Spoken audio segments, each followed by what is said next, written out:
بسم اللہ الرحمن الرحیم۔ ایک شرعی مسئلہ ہے کہ آیا منی، ودی اور مزی میں کیا فرق ہے؟ تو منی وہ گاڑھا سفید مادہ ہوتا ہے کہ جس کے بعد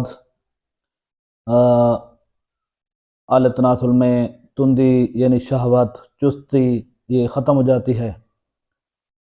تو اس منی کے نکلنے کے بعد کہ اور منی بھی شہوت سے نکلے تو پھر غسل فرض ہو جاتا ہے، غسل کرنا ضروری ہوتا ہے۔ اور یہی علامت ہے منی کی کہ اس کے بعد انسان کے اندر شہوت ختم ہو جاتی ہے، سستی آ جاتی ہے، چستی ختم ہو جاتی ہے۔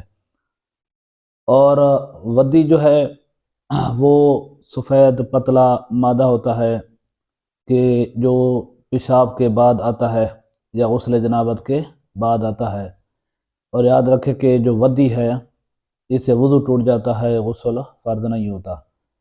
اور مزی جو ہے وہ بھی ایک سفید پتلا مادہ ہوتا ہے کہ جو ملاعبت کرنے سے، بیوی سے ملاعبت کرنا، دل لگی کرنا، بوس و کنار کرنا یا کسی کو شہوت کی نظر سے دیکھنا، اس کے بعد جو پتلا مادہ جو ہے وہ نکلتا ہے چھوٹے پیشاب کے راستے سے، تو اس کے بعد وضو ٹوٹ جاتا ہے، اس سے بھی غسل فرض نہیں ہوتا۔